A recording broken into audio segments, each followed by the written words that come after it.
بہتر روزی دینے والا ہے۔ یہ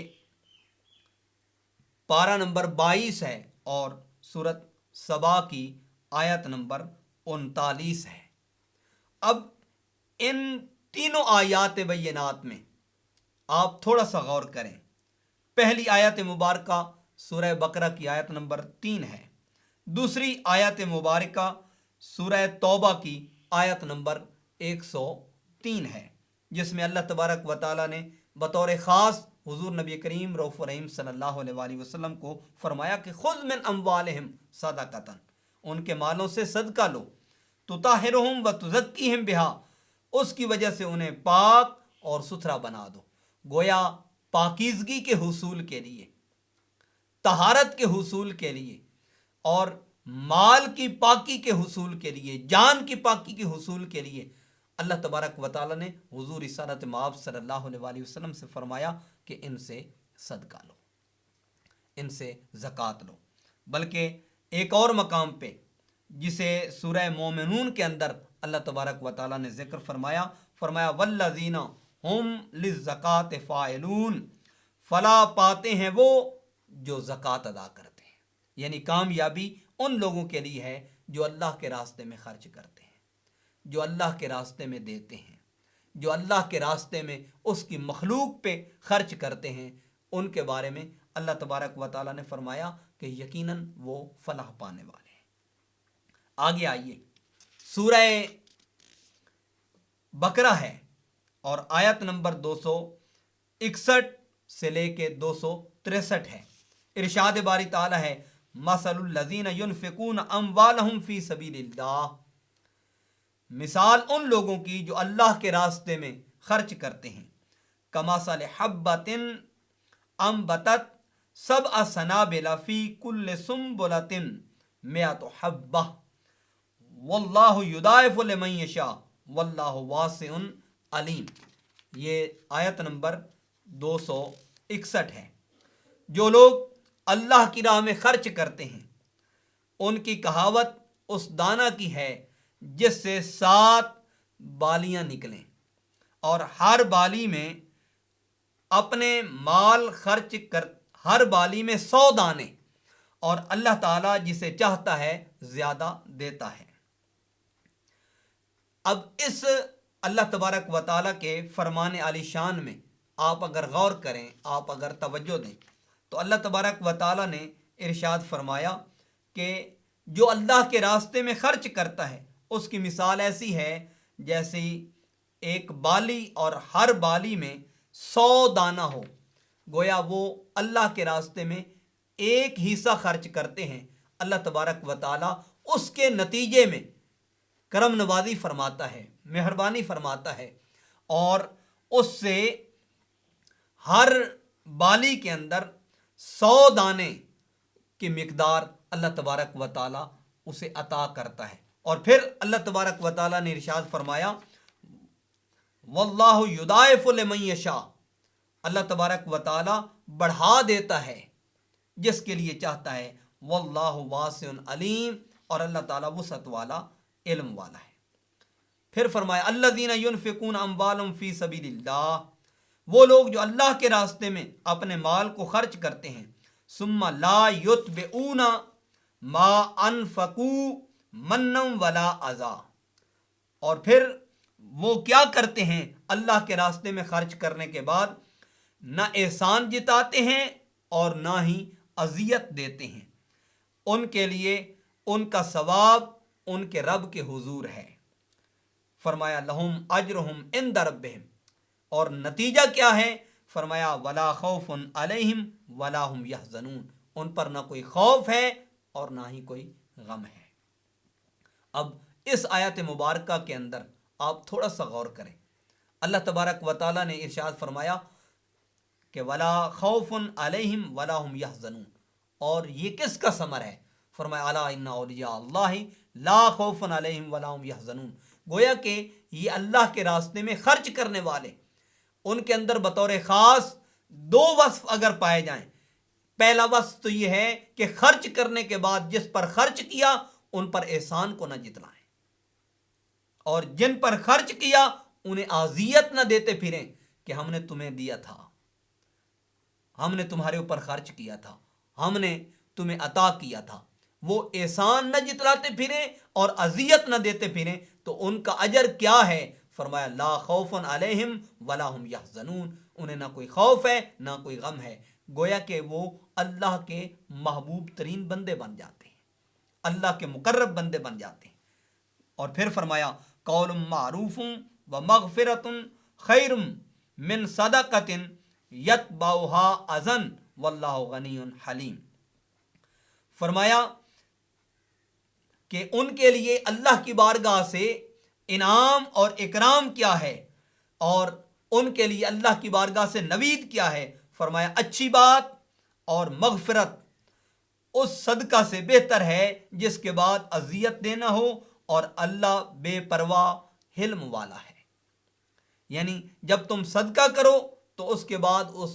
صدقہ لینے والے جس کو تم نے دیا ہے اس کو تکلیف پہنچاؤ یا اس پر احسان جتلاتے پھرو، فرمایا اس سے جب تم اجتناب کرتے ہو اور اس سے تم پرہیز کرتے ہو تو پھر اللہ تبارک و تعالیٰ کی بارگاہ سے تمہارے لیے یہ خوشخبری ہے، تمہارے لیے یہ بشارت ہے، تمہارے لیے یہ نوید ہے کہ اس کی رحمت، اس کی عنایت، اس کا احسان تمہارے ساتھ شامل حال رہے گا، اور وہ تمہیں اپنے محبوب اور مقرب بندوں کی صف میں شامل فرما دے گا۔ اور اس کے لیے جو اہم پہلو ہے، جو چوتھا پارہ ہے اور آیت نمبر سورہ آل عمران کی 92 ہے، ارشاد باری تعالیٰ ہے لن تنالوا البر حتی تنفقوا مما تحبون وما تنفقوا من شیء فإن اللہ بہ علیم، کہ ہرگز نیکی حاصل نہ کر پاؤ گے جب تک اس میں سے خرچ نہ کرو جسے تم محبوب رکھتے ہو، اور جو خرچ کرو گے اللہ اسے جانتا ہے۔ آئیے، ہمارے پاس صحیح مسلم ہے، آقا دو عالم صلی اللہ علیہ وآلہ وسلم نے ارشاد فرمایا کہ جب تم اللہ کے راستے میں خرچ کرتے ہو، اس کے راستے میں دیتے ہو، تو اللہ کے راستے میں خرچ کرنے کے نتیجے میں وہ مال کم نہیں ہوتا، اس میں کمی واقع نہیں ہوتی۔ یا رسول اللہ کیا ہے؟ یہ کتاب البر والصلۃ والادب، اس کے اندر باب استحباب العفو والتواضع،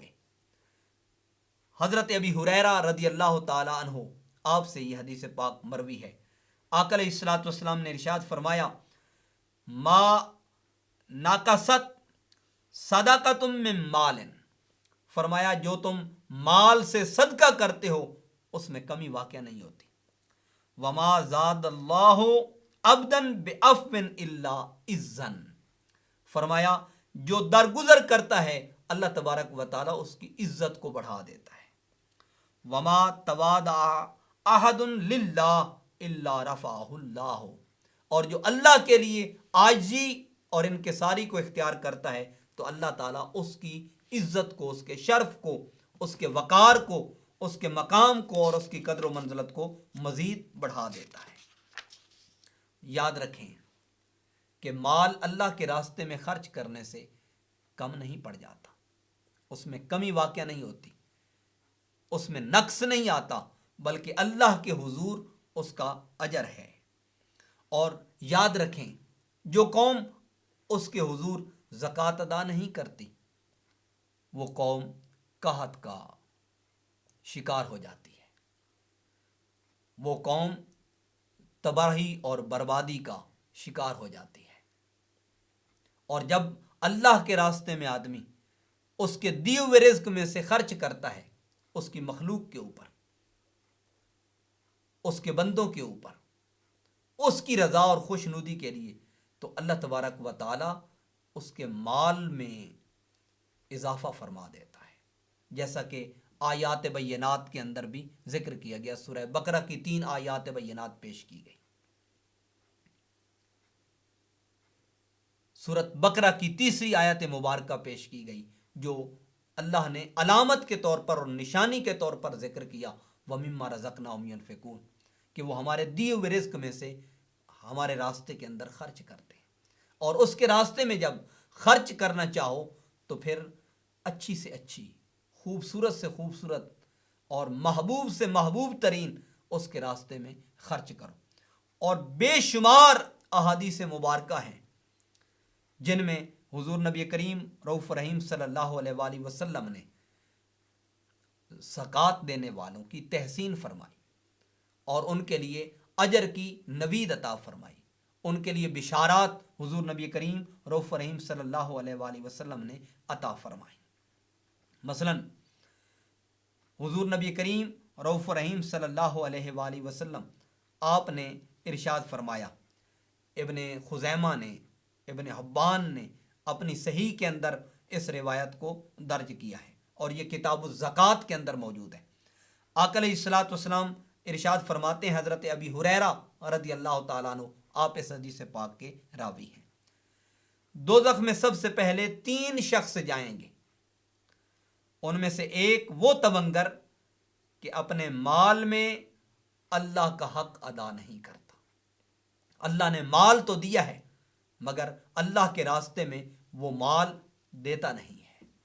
وہ مال خرچ نہیں کرتا، تو اس مال کے خرچ نہ کرنے کے نتیجے میں اس شخص نے اپنا ٹھکانہ جہنم کو بنا لیا۔ اور دوسرے مقام پہ حضور نبی کریم رؤوف رحیم صلی اللہ علیہ وآلہ وسلم آپ نے ارشاد فرمایا، یہ روایت امام احمد نے اپنی مسند کے اندر ذکر کی ہے۔ حضرت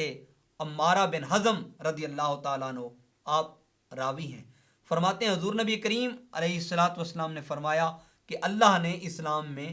4 چیزیں فرض کی ہیں، جو ان میں سے 3 ادا کرے گا وہ اسے کچھ کام نہیں دیں گی جب تک کہ پوری 4 بجا نہ لائے۔ کون سی 4 ہیں؟ فرمایا نماز،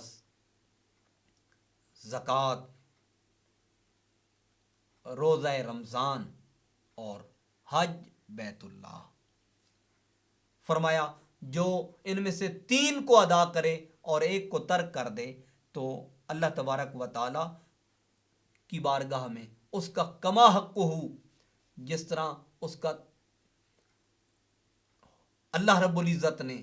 قرآن کریم کے اندر اور حضور رسالت مآب صلی اللہ علیہ وآلہ وسلم نے اپنی سنت کے اندر وعدہ فرمایا،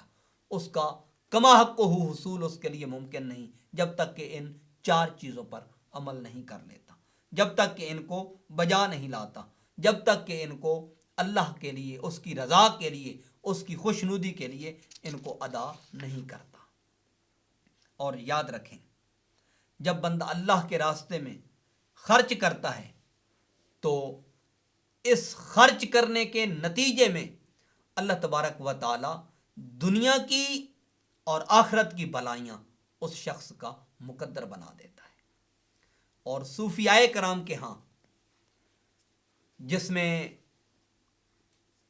پیران پیر دستگیر محی الدین شیخ عبد القادر جیلانی رضی اللہ تعالیٰ عنہ، آپ کا اسم مبارک ایک نمایاں حیثیت رکھتا ہے۔ آپ کی تصنیف لطیف ہے سر الاسرار، اس میں آپ فرماتے ہیں کہ اگر باطنی پہلو کے اعتبار سے، روحانی تقاضوں کے اعتبار سے زکوٰۃ کو دیکھا جائے تو فرماتے ہیں وفی معنی الزکوٰۃ ایضا تزکیۃ القلب من صفات النفسانیہ۔ آپ فرماتے ہیں اگر زکوٰۃ کو روحانی اعتبار سے دیکھا جائے تو وہ قلب کا تزکیہ ہے، قلب کی طہارت ہے، من صفات النفسانیت، نفسانی صفات سے، کہ آدمی اپنے نفس کو اور نفس کی خواہشات کو ترک کر کے اللہ تعالیٰ کی رضا کو حاصل کرے۔ یہ حقیقت میں زکوٰۃ ہے، یہ حقیقت میں طہارت ہے، یہ حقیقت میں پاکیزگی ہے، اور یہ اللہ کے قرب، اس کی رضا، اس کی خوشنودی کا ذریعہ ہے۔ ظاہراً تو مال دینے سے مال میں کمی واقع ہوتی ہے، لیکن حقیقت میں کمی نہیں، بلکہ اس کے نتیجے میں اللہ کی رضا، اس کے رسول مکرم صلی اللہ علیہ وآلہ وسلم کی خوشنودی اور دنیا اور آخرت کی کامیابی اور فلاح انسان کا مقدر بنتی ہے۔ بہت شکریہ۔